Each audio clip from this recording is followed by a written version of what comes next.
Physics में gravitation chapter में उसमें पढ़ाने चल रहे हैं गुरुत्वीय क्षेत्र की तीव्रता। लेकिन प्रश्न उठता है गुरुत्वीय क्षेत्र क्या होता है, ग्रेविटेशनल फील्ड क्या होता है।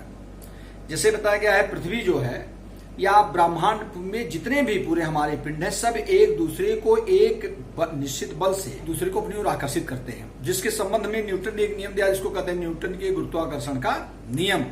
न्यूटन के गुरुत्वाकर्षण का नियम जानते हो, यह बराबर होता है capital G m1 m2 upon R square. m1 m2 दोनों पिंड हैं, r उनके बीच की दूरी है, तो इन पिंडों के बीच कार्य करने वाला बल F equal to capital G m1 m2 upon R square. Capital G universal gravitational constant सार्वत्रिक गुरुत्वाकर्षण नियतांक है।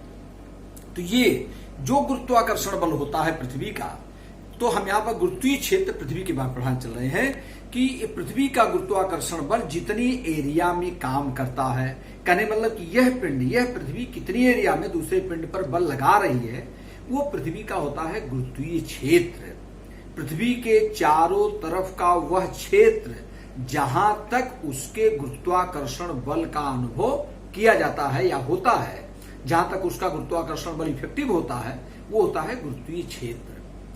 अब गुरुत्वीय क्षेत्र के भीतर किसी पिंड को लाने पर, जैसे किसी पिंड को हम गुरुत्वीय क्षेत्र के भीतर ला रहे हैं, तो किसी एकांक द्रव्यमान के पिंड को पृथ्वी के गुरुत्व क्षेत्र के भीतर किसी बिंदु तक लाने में उस पर जो बल लगता है उसे उस बिंदु की गुरुत्वीय क्षेत्र की तीव्रता कहते हैं। जैसे पृथ्वी है, इसका द्रव्यमान yummy, mass of the earth हम यमी में लिखते हैं, और स्मॉल द्रव्यमान के पिंड को पृथ्वी के गुरुत्व क्षेत्र के भीतर हम किसी पॉइंट तक ले आ रहे हैं, तो निश्चित रूप से यह पृथ्वी उस पर गुरुत्वाकर्षण बल लगाएगी। तो अब जैसे मान लीजिए ये उस पर लगा रही है ये 20 न्यूटन का बल, सपोज है 20 न्यूटन का बल है, और हमारा वो 2 किलोग्राम का पिंड है। 2 किलोग्राम का पिंड है और पृथ्वी इस पर 20 न्यूटन का बल लगा रही है, तो 2 किलोग्राम के पिंड पर 20 न्यूटन का बल, तो 1 किलोग्राम के पिंड पर कितना पड़ा, 20/2 यानी 10 न्यूटन। 10 न्यूटन पर केजी, यही हो गया गुरुत्वीय क्षेत्र की तीव्रता। एकांक द्रव्यमान के पिंड पर लगने वाला गुरुत्वाकर्षण बल, तो ये होता है गुरुत्वीय क्षेत्र की तीव्रता। अब हम गुरुत्वीय क्षेत्र की तीव्रता E को निकालते हैं, हो जाएगा F अपान m। जैसे m द्रव्यमान के पिंड को ला रहे हैं और उस पर लगने वाला गुरुत्वाकर्षण बल F है, तो m द्रव्यमान के पिंड पर लगने वाला गुरुत्वाकर्षण बल F है, तो एक द्रव्यमान के पिंड में m कर F बल लग रहा है, तो एक पर कितना लगेगा, F अपान m। यही जो F अपान m होगा, इसी को हम कहेंगे गुरुत्वीय क्षेत्र की तीव्रता, जिस पॉइंट पर हम ला रहे हैं।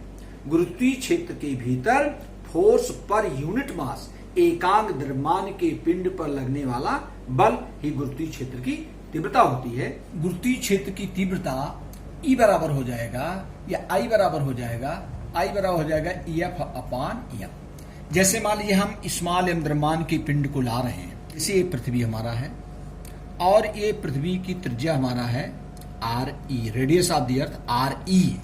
E मीन्स अर्थ, R है रेडियस, और ये m हो जाएगा mass of the earth, yummy लिखते हैं या कैपिटल M से। और स्मॉल m द्रव्यमान के पिंड को हम पृथ्वी के गुरुत्व क्षेत्र के भीतर किसी पॉइंट पर ले आ रहे हैं।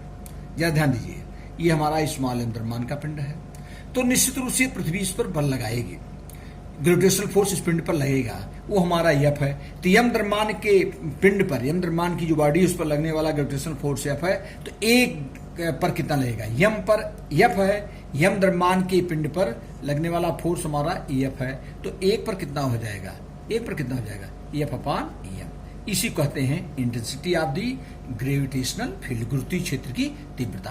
अब इसका डेरिवेशन कैसे करेंगे, जरा ध्यान दो। सबसे पहले F निकालेंगे। मान लिया कोई पिंड, मान लिया पृथ्वी का द्रव्यमान, मास ऑफ द अर्थ, पृथ्वी का द्रव्यमान जो है, पृथ्वी का द्रव्यमान, ये मास ऑफ द अर्थ, ये हमारा है यमी। पृथ्वी की त्रिज्या ये हो जाएगा RE, radius of the earth, और पिंड का द्रव्यमान, जो हम पिंड ले आ रहे हैं पृथ्वी के गुरुत्व क्षेत्र के भीतर, पिंड का द्रव्यमान ये बराबर है स्मॉल m। तो F कितना होगा, जरा ध्यान दो, इसलिए F इक्वल टू कितना होगा, किन्हीं दो पिंडों के बीच कार्य करने वाला गुरुत्वाकर्षण बल F बराबर हो जाएगा capital G m1 m2, m1 मतलब पृथ्वी और m2 माने पिंड, तो ये हो जाएगा m अपान RE स्क्वायर, ये हो जाएगा पृथ्वी की त्रिज्या। वृत्ता कितना हो जाएगा, इसलिए गुरुत्वीय क्षेत्र की तीव्रता। इसलिए गुरुत्वीय क्षेत्र की तीव्रता कैसे निकालते हैं? एफ अपान एम, गुरुत्वीय क्षेत्र की तीव्रता आई बराबर आई इज इक्वल टू हो जाएगा एफ अपान एम। तो एफ की वैल्यू ही रखेंगे capital G M E M upon R E square और बटा आ जाएगा एम। इस एम से एम कट जाएगा, ये बराबर हो जाएगा हमारा जी M E upon R E square. ये आ गया पृथ्वी की गुरुत्वीय क्षेत्र की तीव्रता। मात्रक क्या होगा इसका जरा ध्यान दो। एफ अपान एम, तो एफ का हो जाएगा न्यूटन और एम का हो जाएगा किलोग्राम। तो आ जाएगा मात्रक कितना हो जाएगा? न्यूटन प्रति किलोग्राम, क्योंकि तीव्रता होता है एफ अपान एम। विमीय सूत्र कितना होगा? विमीय सूत्र जरा ध्यान दो। गुरुत्वीय क्षेत्र की तीव्रता का विमीय सूत्र कितना हो जाएगा? F upon M. एफ का विमीय सूत्र हो जाएगा एम एल टी पावर -2 अपान एम से एम कैंसिल हो जाएगा, इज इक्वल टू आ जाएगा एल टी पावर -2। ये आ गया गुरुत्वीय क्षेत्र की तीव्रता। तो इस प्रकार से यह है गुरुत्वीय क्षेत्र की तीव्रता, मतलब सार से समझो फोर्स पर यूनिट मास, ये हमारा हो जाएगा। और ये जो होता है I equal to G M E upon R square. G हमारा जो है ये है सार्वत्रिक गुरुत्वाकर्षण नियतांक, एम ई है पृथ्वी का द्रव्यमान, या कहीं कहीं इसको ऐसे भी लिखते हैं, जरा ध्यान दो। आई इक्वल टू हो जाएगा कैपिटल जी और एम अपान आर स्क्वायर लीजिए। आर हो जाएगा उस पिंड की दूरी। आर इक्वल टू होता है जैसे पृथ्वी से मान लीजिए एच ऊंचाई पर पिंड है, तो आर इक्वल टू हो जाता है, आर इक्वल टू हो जाएगा R E plus E H. ये भी हम लिख सकते हैं, जरा ध्यान दो।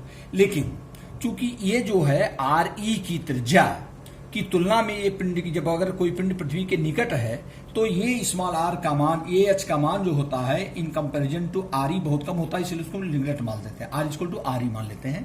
तो ये हमने निकाला है। तो आई इक्वल टू हो जाएगा जी M E upon R E square. ये पृथ्वी के गुरुत्वीय क्षेत्र की तीव्रता और इसका मात्रक और इसका ये विमीय सूत्र। Thank you.